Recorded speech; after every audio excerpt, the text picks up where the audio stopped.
Hello guys, कैसे हैं? मेरा नाम अंकित महेश्वरी है, जैसे तो आप जानते हैं। आज हमारा हिस्ट्री का तीसरा बुक का नाम है ज्योग्राफी। इसके मोस्ट इंपोर्टेंट क्वेश्चंस करेंगे लगभग, क्योंकि इसके 7 चैप्टर हैं। 7 चैप्टर में से हम 6 चैप्टर करेंगे, क्योंकि लास्ट चैप्टर जो है वो लाइफ लाइन वाला चैप्टर है, वो मैप का क्वेश्चन है। मैप से उसमें से मैप की क्वेश्चन बनेंगे। उसमें पोर्ट और एयरपोर्ट के बारे में क्वेश्चन पूछे जाएंगे एयरपोर्ट मैप में। बट मेनली 6 चैप्टर है और मोस्ट इंपोर्टेंट क्वेश्चन है, इस आपको पेपर में इसमें हेल्प करेगा। ठीक है, हम चलते हैं। पहला क्वेश्चन, हमारा पहला चैप्टर है हमारा रिसोर्सेज एंड डेवलपमेंट। ठीक है, फर्स्ट चैप्टर का हमारा पहला question, the explain any 5 type of the soils found in India. देखो यहाँ पे 5 टाइप के आपसे सोइल के बारे में पूछ रहा है कि भारत में कौन कौन से सोइल पाई जाती है। ठीक है, बुक में तो बहुत सारे सोइल बता रखे हैं, बट आपको तो देखो पेपर के हिसाब से तो आपको वहां बुक पढ़नी चाहिए, बट फिर भी आपको अच्छे प्लस करना है तो। बट आपके पास टाइम लिमिट है और आपके पास लगता है कि मेरे को बुक्स नहीं पढ़ा जा सकता, तो आपके ये कर लीजिए। तो इसमें मेन पॉइंट्स हैं। ठीक है, और इस मेन पॉइंट में आपको मेन इसमें सोइल के बारे में बता रखा है। जैसे आपको एग्जाम्पल में, जैसे आप पहला पॉइंट आपको देखा था, एलुवियल सोइल है, ब्लैक सोइल है, रेड एंड येलो सोइल है, ठीक है, लेटरल सोइल है, एंड अराइट सोइल है, और फॉरेस्ट सोइल है। ठीक है, ये आपके पास 6 रखे हैं, इसमें से 5 हैं, आप कोई सा उठा सकते हैं। और अराइट सोइल को तो आप याद रखेगा, ये तो सीधा सीधा आपको अराइट सोइल से याद रखना चाहिए, राजस्थान में होता है, क्योंकि ड्राई एरिया होता है राजस्थान। तो ये इस पॉइंट पे और भी सारे पॉइंट्स हैं, इसमें आपको हर स्टेट के नाम बता रखे, कौन कौन से स्टेट में कौन कौन से कहां पे कौन से सोइल्स होते हैं, किस रीजन में होते हैं। इसकी हम मतलब सोइल के ऊपर हम एक वो लेकर आएंगे क्वेश्चन, मैप लेकर आएंगे, तो उसमें आपको कौन से मैप में दिख जाएगा कि कौन से एरिया में कौन सा आपका एरिया है मैप के जो सोइल्स के अंदर है। ठीक है, जो सोइल्स है। ठीक है, नेक्स्ट क्वेश्चन चलते हैं हम फर्स्ट चैप्टर का। सेकंड क्वेश्चन हमारा, what is the land of degradation and suggest any 4 step of the control land degradation. यहाँ पे लैंड डिग्रेडेशन के बारे में पूछ रहा है। Continue use of the land over the long period of the time of the without taking appropriate measures to conserve of the manage of the result in the land degradation. देखो यहाँ पे land degradation के बारे में पूछ रहा है कि ऐसे कैसे हो रहा है। देखो, फोरेस्टेशन ओवर द डिफोरेस्टेशन एरिया की वजह से हो जाता है। दूसरा, proper management of the grossing on the permanent pesters की वजह से। ठीक है, और planting of the shelter belts and control on the mining of activities की वजह से। इसको कंट्रोल करना बहुत सारी चीजें, तभी हम इसको कंट्रोल डिग्रेडेशन को कभी कम कर सकते हैं।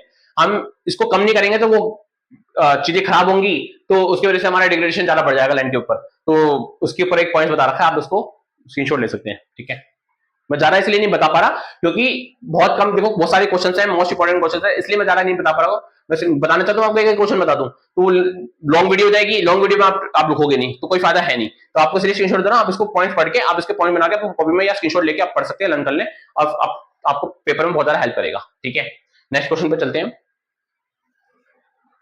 नेक्स्ट क्वेश्चन है हमारा, how is the issue of the sustainability importance for the development, explain with examples. यहाँ पे सस्टेनेबिलिटी इज इंपॉर्टेंट डेवलपमेंट, मतलब सस्टेन कैसे करने के लिए कैसे हम डेवलपमेंट कर सकते हैं, उसके ऊपर एक सीधा सीधा क्वेश्चन पूछ रहा है। ठीक है, यहाँ पे मेनली है आप aim the fulfil of their need to today in the without compromising of the need of the future generation.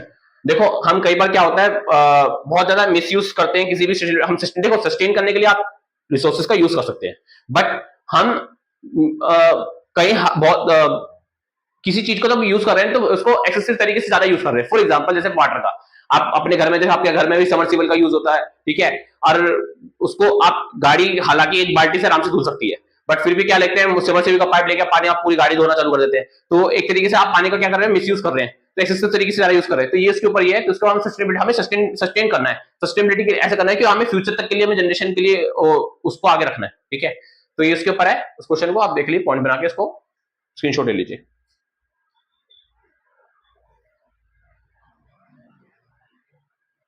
Next question है हमारा, इंपॉर्टेंट क्वेश्चन है, 2 से 3 नंबर में क्वेश्चन कई बार पूछा जाता है। What was the purpose of the earth summit held in Rio de Janeiro, Brazil in 1992? What are the principles of the agenda 21? कई बार 21 एजेंडा के बेस पे भी पूछा जा सकता है, या रियो जेनेरियो ऑफ द ब्राजील के बेस पे भी क्वेश्चन पूछा जा सकता है। इसके एजेंडा के बारे में ये पूछा गया कि हम कैसे किसी तरीके से ग्लोबल वार्मिंग या एक तरीके से इन्वायरमेंट को, यूनाइटेड नेशन जो यूएन में कॉन्फ्रेंस हुआ था इन्वायरमेंट को देखकर, ठीक है, वो क्यों जेनेरियो में हुआ था 1992 में। ठीक है, एजेंडा लेकर आया गया था प्रमोटिंग, क्या करने के लिए, प्रमोट करने के लिए, सस्टेनेबल डेवलपमेंट करने के लिए, हमें डेवलपमेंट भी करें और साथ में नुकसान, कम से कम नुकसान हो किसको, इन्वायरमेंट को। तो ये उसके ऊपर एक तरीके से पूरा था। ठीक है, आप उसको स्क्रीनशॉट ले सकते हैं। नेक्स्ट चैप्टर हमारा सेकंड है, forest and wild life resources. Second chapter का पहला क्वेश्चन और वैसा फिफ्थ क्वेश्चन है, what step have been taken by the government for the conservation of the forest and wild life in India, explain. सीधा सीधा question पूछ रहा है कि हम कंजर्वेशन कैसे कर सकते हैं फॉरेस्ट का, मतलब हम फॉरेस्ट को किस तरीके से बचा सकते हैं। तो ये उसके ऊपर पूरे पॉइंट्स बता रखे हैं। मैं एक पॉइंट पढ़ूंगा, जैसे यहाँ पहला है national park and the biosphere and the wild life sanctuary of the protect biodiversity in the Indian government he has established national parks, wildlife sanctuaries and 17 biosphere reserves। यहाँ पे बहुत सारे गवर्नमेंट ने क्या करा, अपने हाथ में बहुत सारे क्या ले लिए, रिजर्व कर लिए कि उसमें कोई भी किसी तरीके की कोई एक्टिविटी नहीं होगी। क्यों नहीं होगी? क्योंकि हमें क्या करना है, मतलब फॉरेस्ट को प्रोटेक्ट करके रखना है, ठीक है, जिससे जनरेशन के लिए और फ्यूचर के लिए भी एनवायरमेंट को सेव करा है। ये उसके ऊपर पॉइंट्स है, आप उसको स्क्रीनशॉट ले सकते हैं, ठीक है। आप एक मिनट, हाँ स्क्रीनशॉट ले लीजिए आप, इंपॉर्टेंट पॉइंट्स है सारे, ठीक है। गवर्नमेंट ने इसके ऊपर एक्ट लेकर आई थी, सेंट्रल गवर्नमेंट, और उसके बहुत सारे सेवरल प्रोजेक्ट भी लेकर आई थी, तो उसके आप ले सकते points. Next question, next question है हमारा, the destruction of the biodiversity highly correlated with the loss of culture diversity, give fact or support in this statement। मतलब फॉरेस्ट डिपेंडेंट, देखो जितनी भी कम्युनिटीज हैं वो सारे फॉरेस्ट पे कहीं ना कहीं, जैसे आदिवासी बहुत सारे लोग हैं जो कम्युनिटी किसके फॉरेस्ट के ऊपर डिपेंडेंट है। जैसे among the poor and women are the affected of the more than man, as the women bear of the major responsibility of the basic of the sustenance and the needs with the depletion of the resources the dignity of the women are the increase the area of the had to be walk or for more than 10 kilometers to collect this resources in which the ton affected their other health and the negligible in the of the home and children। देखो यहाँ पे mainly points के ऊपर बता रहा है कि एक तरीके से लो ऑफ कल्चर अपनी डाइवर्सिटी, क्योंकि अब आज भी ऐसे बहुत सारे गांव हैं कि लोगों को एक जगह से दूसरी जगह ट्रैवल करने के लिए, कुछ सामान लेने के लिए या किसी तरीके से कुछ भी रिसोर्सेज लेने के लिए बहुत दूर दूर तक चलना पड़ता है। तो ये उसके वजह से कल्चर को बहुत ज्यादा क्या करा गया, डिस्ट्रक्शन करिए, बायोडाइवर्सिटी को बहुत ज्यादा नुकसान पहुंचाया गया, ठीक है, इंपैक्ट करा गया बहुत ज्यादा, ड्रॉट फ्लड्स आने लगे हैं बहुत ज्यादा, ठीक है। पुअर, अब उसको कौन, उसका हार्डवेस्ट पॉवर्टी, जो पॉवर्टी धारा होती है वो directly outcome of the environment को डिस्ट्रक्शन करता है, ठीक है। उसको बचाने के लिए कम्युनिटीज को, अब कम्युनिटी क्या करेगी, उसको बचाएगी तो सही, कोशिश करेगी फॉरेस्ट को बचाने के लिए। Next, what is the joint forest management. आपके पेपर में वहां पे शॉर्ट फॉर्म में भी लिखा हुआ था, कभी JFM के नाम से आएगा प्रोग्राम है ये। First state of the adopt, किस स्टेट ने सबसे ज्यादा पहले अडॉप्ट करा था, ये याद रखिएगा, पेपर में कई बार क्वेश्चन एमसीक्यू में भी पूछा जाता है, तो ये याद रखना सबसे पहले किसने अडॉप्ट करा था, उड़ीसा ने करा था। किसने करा था? उड़ीसा ने। ये सबसे पहले उड़ीसा ने अडॉप्ट करा था कि वहां पे वहां के लोगों के ऊपर मैनेजमेंट देते थे कि आप संभालो पूरे सिस्टम को, फॉरेस्ट को संभालो, और हम उसको पूरा एक तरीके से हम इसका काम करेंगे। देखिए यहाँ पे एक पॉइंट बता भी रखा है, लोकल कम्युनिटी को एक तरीके से क्या दी थी, जिम्मेदारी दी थी कि आप इस मैनेजमेंट को आप चलाइए, हम आपको सपोर्ट करेंगे पीछे से, ठीक है। नेक्स्ट, नेक्स्ट क्वेश्चन है हमारा, write the major differences between the reserve and protected forest. यहाँ पर रिजर्व फॉरेस्ट और प्रोटेक्टेड फॉरेस्ट के बारे में एक तरीके से डिफरेंसेस है, ठीक है, coverage and importance and stage, ये उसके ऊपर पॉइंट्स हैं। ये एग्जांपल स्टेट्स के बता रखे नाम, ठीक है, और ये कवर करता है mainly half forest of, mainly यहाँ पे जो रिजर्व फॉरेस्ट होते हैं जो एक प्रोटेक्ट और एक होता है प्रोटेक्टेड, ठीक है। यहाँ पे cover the more than half of the forest area, कम से कम हाफ, मतलब आधे से ज्यादा कवर रिजर्व होता है, और यहाँ पे ऑलमोस्ट 1/3 जो होता है टोटल फॉरेस्ट एरिया होता है प्रोटेक्टेड करते हैं, जो फॉरेस्ट कवर करता है, ठीक है। आप इसका स्क्रीनशॉट ले सकते हैं, ये स्टेट्स के नाम है। नेक्स्ट क्वेश्चन है हमारा, what has been the contribution of the Indian wild life protection act in protecting habitats in India, explain. यहाँ पे मेनली यहाँ पे पूछा रहा था कंट्रीब्यूशन इंडिया का वाइल्ड लाइफ प्रोटेक्शन एक्ट, मतलब बिल लाया गया था, एक एक्ट लेके आया गया था, किसके ऊपर, वाइल्ड लाइफ को बचाने के लिए। तो वाइल्ड लाइफ को बचाने के लिए प्रोटेक्ट एक्ट लाया गया था, जिसको हंटिंग वगैरह जितने भी सारे जो एनिमल्स को मारते थे सारी चीजों को बैन कर दिया गया था, कि उसको एक प्रोग्राम लेकर आए थे, बहुत सारी जो एक तरीके से स्कीम चलाई गई थी जिसके ऊपर बहुत सारी चीजें काम की गई थी, ठीक है। तो जैसे हम यहाँ पे बहुत सारे, जैसे यहाँ पे राइनोसोर्स के लिए भी बचाने के लिए कोशिश किया था, बहुत सारे ऐसे क्रोकोडाइल्स को, वाटर क्रोकोडाइल, फ्रेश वाटर, तो अलग अलग टाइप के अलग अलग लोग एक तरीके से वाइल्ड लाइफ को, सेंचुरीज को बचाने के लिए प्रोटेक्ट एक एक्ट लेकर आए थे, ठीक है। ये उसके ऊपर पॉइंट्स हैं, उसको पढ़ सकते हैं, स्क्रीनशॉट ले लीजिए इसका आप। ये कई बार बहुत बार पूछा गया वो क्वेश्चन है। और description is about the project of tiger, project of tiger के ऊपर एक एक्ट लेकर आया गया था, ठीक है। और ये एक्ट लॉन्च हुआ था 1973 में प्रोजेक्ट को, ठीक है। और वो एक तरीके से, क्योंकि टाइगर की जो संख्या थी ना बहुत ज्यादा कम हो गई थी, जिसके ऊपर एक तरीके से स्कीम लाई गई, एक प्रोग्राम लाया गया था कि एक तरीके से इसको, मतलब एक तरीके से कोई भी इसको शेर को मारेगा तो एक तरीके से मर्डर मर्डर कराया जाएगा, इसलिए से उसको खत्म करने के लिए, उसके मतलब उसकी पॉपुलेशन बढ़ाने के लिए बहुत ज्यादा काम किया गया था, ठीक है। जैसे अब इसके आज के टाइम में बहुत ज्यादा ये अब काफी, मतलब अब तो हजार में आ गए हैं, पहले तो 1700-1800 करीब थे, अभी अच्छा 4 या 3000 4000 के करीब आ चुके हैं, ठीक है। इसको जहां आपको ये कहाँ मिलेंगे, मतलब ये सारे जो टाइगर्स मिलेंगे वो कोबन नेशनल पार्क में मिलेंगे उत्तराखंड में, Sundarban of national West Bengal के नाम से बनेगा। ये सारे स्टेट्स के नाम बता रखे हैं, आप इसको पढ़ लो और स्क्रीनशॉट ले सकते हैं, ठीक है। अगर हमारा थर्ड चैप्टर है वाटर रिसोर्सेस। वाटर रिसोर्सेस में पहला क्वेश्चन है, discuss the how rain water harvesting in semi arid regions in Rajasthan is carried out. मैंने देखो बताया ना आपको, अराइड वाला जितना भी एरिया होता है राजस्थान वाला ऐसा होता है, क्योंकि ड्राई एरिया होता है वहां पे, तो वहां पे रेन वाटर को कैसे किस तरीके से हार्वेस्टिंग किया जाता था।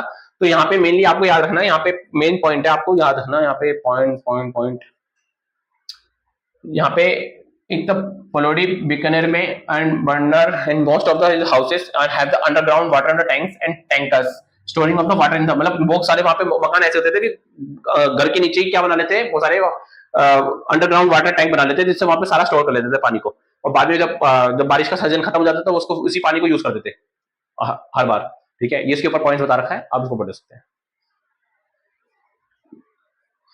यहाँ पे नीचे पॉइंट दे रखे हैं आपको, ये मेन पॉइंट्स है, ठीक है। नेक्स्ट क्वेश्चन है हमारा, describe how modern adoption of the traditional rain water harvesting method of the being of the carried out of the conservative store water.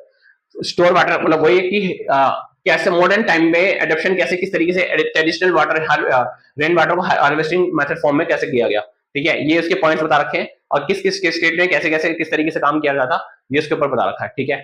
तो जैसे मेघालय में शिलोंग में किस तरीके से प्रैक्टिस की गई रेन वाटर हार्वेस्टिंग के ऊपर, तो ये उसके ऊपर पॉइंट्स हैं, आप उसको स्क्रीनशॉट ले सकते हैं, ठीक है। नेक्स्ट क्वेश्चन हमारा, explain any 3 causes of water scarcity in the part of India. पानी की किल्लत के ऊपर बात कर रहा है कि स्कार्सिटी बहुत ज्यादा पानी की जब जरूरत पड़ जाती है गर्मियों में तो बहुत ज्यादा, क्योंकि गर्मी आने वाली है तो बहुत ज्यादा दिक्कत आने वाली है, क्योंकि पानी की पीने की और डिमांड बहुत ज्यादा बढ़ जाती है गर्मियों में। तो फास्ट ग्रोइंग पॉपुलेशन, एक तो सबसे बड़ी दिक्कत यह है कि स्कार्सिटी का होने का बहुत बड़ा कारण भी है कि हमारे देश की पॉपुलेशन बहुत तेजी से बढ़ रही है। बढ़ने की वजह से क्या हो रहा है कि हमारे जो डिमांड है वो डे बाय डे बढ़ता जा रहा है, तो जिसकी वजह से क्या हो रहा है, हमारा पीने का पानी और जो हमारा जो डोमेस्टिक पर्पस है वो भी यूजेस ज्यादा बढ़ रहा है। अब जैसे अब दिल्ली की जो कैपेसिटी है से ज्यादा बढ़ रही है, तो उसको प्रॉब्लम आ रही है, दिल्ली की जो कैपेसिटी की वजह से बाकी स्टेट में भी दिक्कत आ रही है, तो पॉपुलेशन बढ़ने के कारण भी का भी बहुत बड़ा कारण है जो वाटर का स्कार्सिटी है, ठीक है। जिसके आप पॉइंट दे रखे हैं, आप इसको पढ़ लें और उसको स्क्रीनशॉट ले सकते हैं।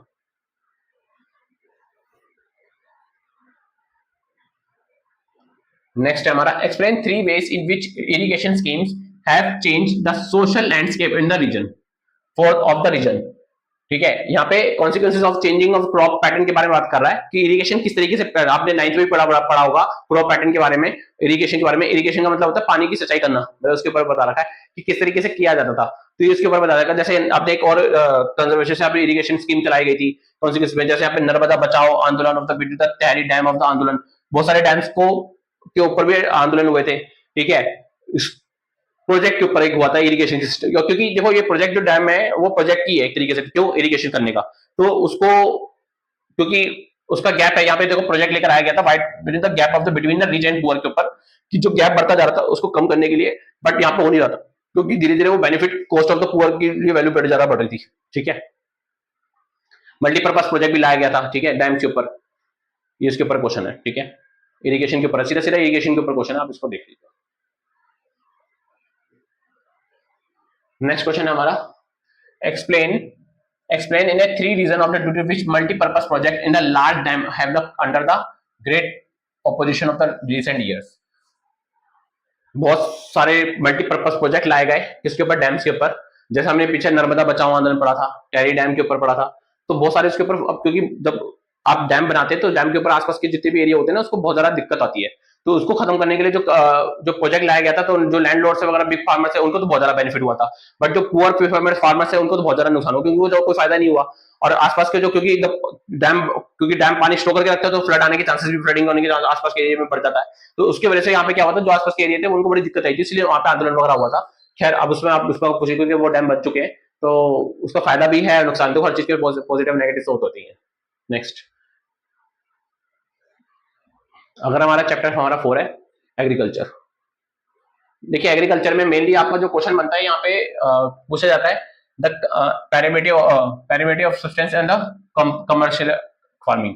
देखो पैरामीटर का सीधा सीधा आप याद रखिएगा, यहाँ पे सिर्फ सेल्फ के लिए काम किया जाता था, practice of the farming in which in the farmer and the family raise of the crop in the self consumption, खाली खुद के लिए कंजप्शन करने के लिए प्रिजर्वेटिव होता था, और कमर्शियल बाहर की प्रॉफिट के लिए करता था, जो भी कमाते हैं प्रॉफिट के लिए करते थे। तो इसलिए यहाँ पे क्या करते थे, एच वाई का यूज करते थे। किसका यूज करते थे, एच वाई का, मतलब क्योंकि ज्यादा प्रोडक्शन करनी है तो उसके ऊपर काम करते थे, क्योंकि यहाँ पे खुद के लिए करना है तो ये मैनुअल के बेस पे काम करते थे। तो ये इसके बाद बेस पे उसको स्क्रीनशॉट ले सकते हैं, इसके पॉइंट्स हैं, डिफरेंसेस हैं, ठीक है।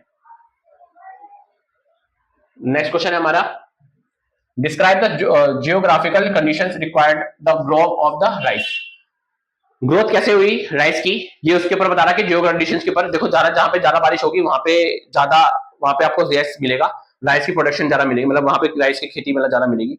बट क्योंकि अब धीरे धीरे क्या हो रहा है, जैसे पंजाब है, हरियाणा, वहां पे इतनी बारिश नहीं होती, तब भी वहां पे राइस उगाया जाता है, क्योंकि क्योंकि वहां पे ग्रीन रिवोल्यूशन के टाइम पे, क्योंकि उस टाइम में तो गरीबी बहुत ज्यादा थी, तो आटा गेहूं की ज्यादा जरूरत थी, तो आज की कैपेसिटी तो कवर करती है। तो पंजाब में एग्रीकल्चर बहुत बड़े स्तर पर होता है, क्योंकि यहाँ पे क्या होता है, जब रेन फील्ड पे क्रॉप होता है तो रिक्वायर्ड कम से कम 100 सेंटीमीटर एंड अब द एनुअल रेन चाहिए होता है इस एरिया में, but less than of the grow with the help of the irrigation.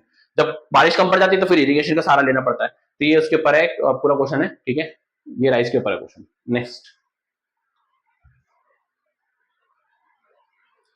Next question है हमारा, explain any 5 technological and institutional reforms in the Indian agriculture. Agriculture के अंदर कैसे कैसे रिफॉर्म्स आई इंस्टीट्यूशन में, ये उसके ऊपर एक क्वेश्चन है, ठीक है। जैसे ग्रीन रिवोल्यूशन लाया गया, रिफॉर्म्स करी गई, एच वाई लेकर आया गया, तो यहाँ पे लिखा भी है एच वाई लेकर आया गया प्रोडक्शन बढ़ाने के लिए। बहुत सारे इक्विपमेंट्स या टूल्स लेकर आए गए टेक्नोलॉजी बढ़ाने के लिए, जिससे जल्दी जल्दी क्या कर सके, प्रोडक्शन कर सके। जो मैनुअल चीजें थी उसको खत्म करके मशीन पे आ जाए, जैसे ट्रैक्टर वगैरह आए गए, बहुत सारी मशीन लाई गई, ठीक है, ये उसके ऊपर है। इरिगेशन का सस्ता खोला गया, डैम्स बनाई गई, ठीक है। नेक्स्ट क्वेश्चन है, इसका स्क्रीनशॉट ले लीजिए आप, ये और भी पॉइंट है इसके, इसी के ऊपर पॉइंट है सारे, जमींदारी सिस्टम वगैरह सारे इसके ऊपर बता रखा है। अच्छा, इसके आपने बताइए पढ़ाई होगा, ये एमएसपी है, एमएसपी मंडी में जाके बेचते हैं, ये जो फार्मर्स होते हैं उसी हिसाब से चलता है ये। नेक्स्ट हमारा क्वेश्चन,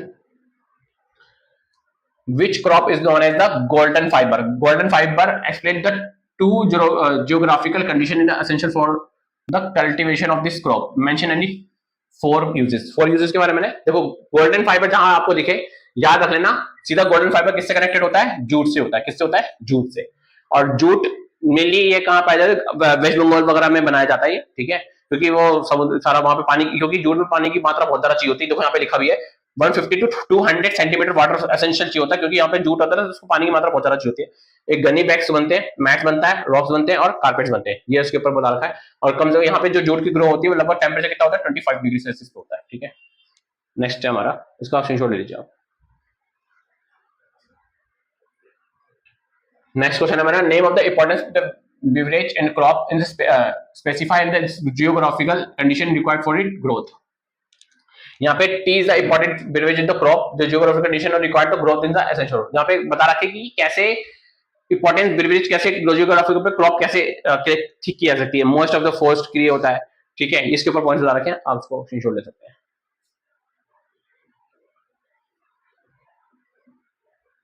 नेक्स्ट क्वेश्चन है हमारा, what are the millets, they give the description of this climate and condition and the producing states of the millets in growing India। एक तो वो पूछ रहा है कि कौन सा स्टेट, कौन से कंडीशन में स्टेट कौन सा उगाते हैं मिलेट फॉर्म में। देखो मेनली तो स्टेट कहाँ कहाँ उगाए जाते हैं, देखो प्रोड्यूसिंग जैसे ragi are the Tamil Nadu, Himachal Pradesh and Uttarakhand and Sikkim, इन जगह पे उगाए जाते हैं। ये जो ड्राई रीजन थोड़ा सा देखो यहाँ पे सारे बता रखे कौन कौन से, जैसे ज्वार हो गया, बाजरा हो गया, रागी हो गया, ये किस किस स्टेट में कौन कौन से उगाए जाते हैं बता भी रखा है। रेनी फेड ऑफ द क्रॉप होता है, मोस्टली ग्रोन कहाँ पे होता है, मोस्ट एरिया में होता है, ठीक है, ज्वार होता है, और ये कहाँ पे कर्नाटक और मध्य प्रदेश में उगाया जाता है। ये सारे इसके पॉइंट बता रखे हैं, आप इसका स्क्रीनशॉट ले लीजिए।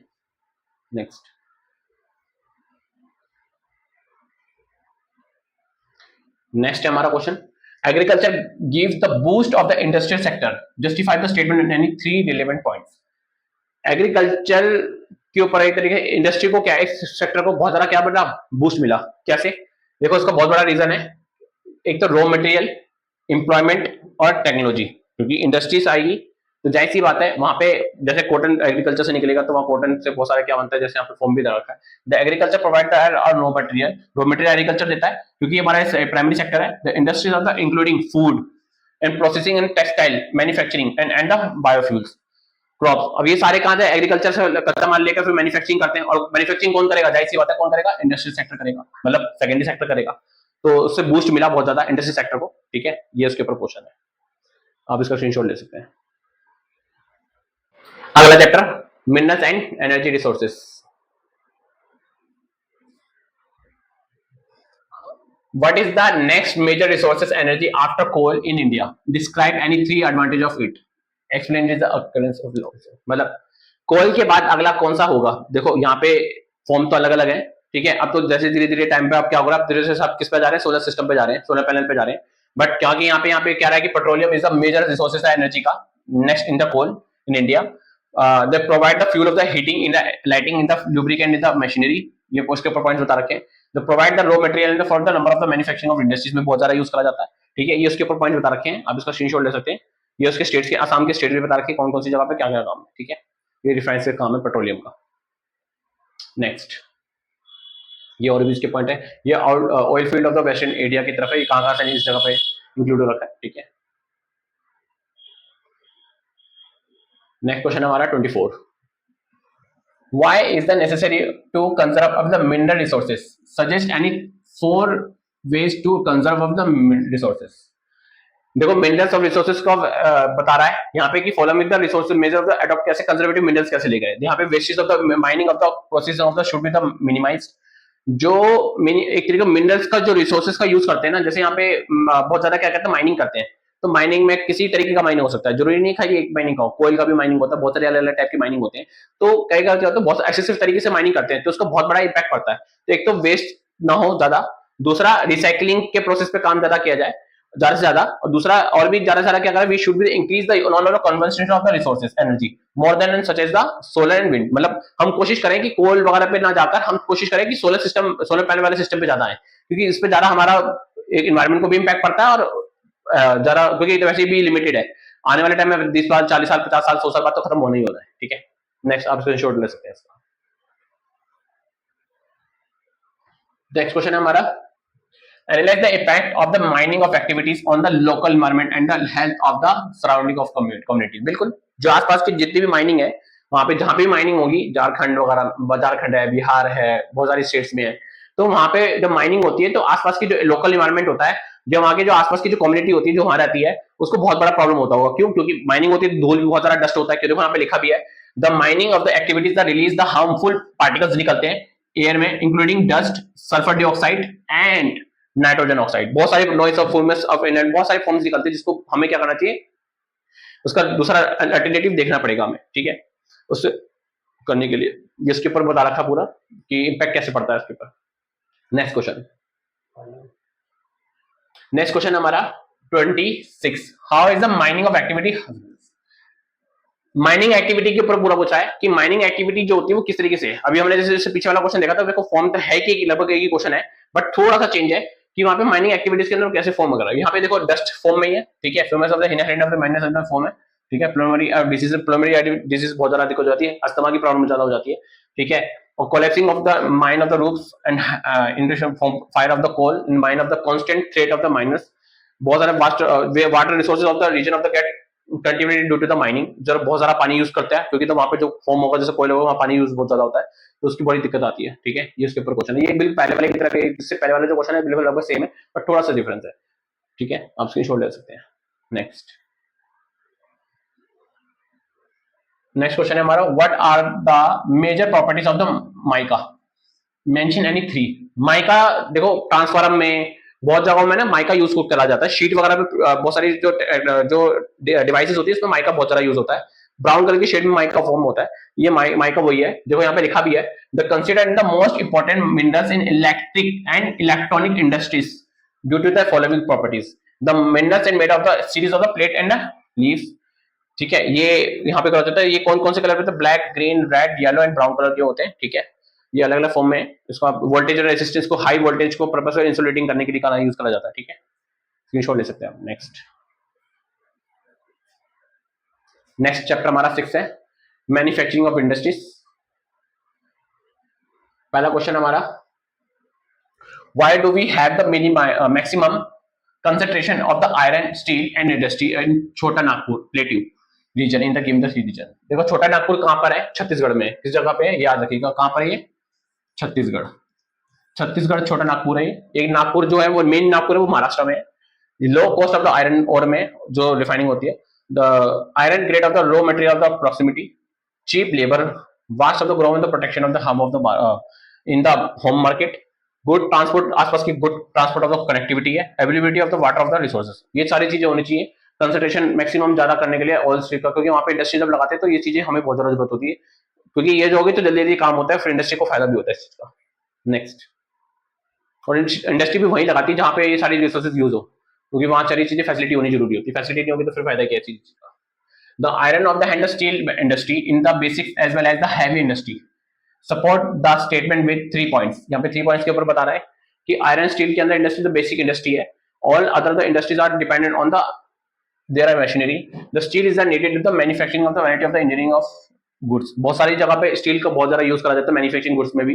Provide the variety of the consumer goods, और कंज्यूमर की अपनी नीड्स होती हैं, अलग अलग प्रोवाइड कराया जाता है, अलग अलग तरीके से होती है। बहुत जगह तो स्टील या आयरन जो होता है वो कंस्ट्रक्शन में भी यूज, मटेरियल वगैरह में भी यूज होता है, डिफेंस में यूज होता है, मेडिकल में यूज होता है, टेलीफोनिक और साइंटिफिक वगैरह में, इक्विपमेंट वगैरह में यूज होता है। ठीक है, आप इसका स्क्रीनशॉट ले सकते हैं। नेक्स्ट क्वेश्चन, हाँ नेक्स्ट क्वेश्चन है हमारा, describe any 5 factors of responsible for the concentration of the jute mills along with the banks of the hook river. Hook river ये बिल्कुल आप कह सकते हो बांग्लादेश के आसपास है। ठीक है, और इसकी जो यहाँ पे हमने बताया जूट का जो है वो कहाँ पे सबसे ज्यादा कहाँ पे बनता है, मैंने आपको बताया था, जो क्वेश्चन में बताया था कि वेस्ट बंगाल में बनाया जाता है जूट का जो मिल है, वहां पे सबसे बड़ा पाया जाता है। और proximity of the jute of the producing area है, और इनएक्सपेंसिव है, water response transport, abundant water है, चीप एंड स्किल्ड लेबर है, काफी अच्छी लेबर है, वहां पे सस्ती मिल जाती है, वाटर फैसिलिटी भी है क्योंकि वहां पे समुद्र भी है। और Kolkata is a larger urban area centre है जो प्रोवाइड कराता है बैंकिंग एंड इंश्योरेंस फैसिलिटी करवाता है इनको, जिससे बहुत ज्यादा काम मिलता है। ठीक है, ये हमारे मोस्ट इंपोर्टेंट क्वेश्चन थे। ठीक है, हमारा ये सारे जो मोस्ट इंपोर्टेंट 30 क्वेश्चन थे मोस्ट इंपोर्टेंट, और ये आपको पेपर में बहुत ज्यादा हेल्प करेगा। ठीक है, धन्यवाद।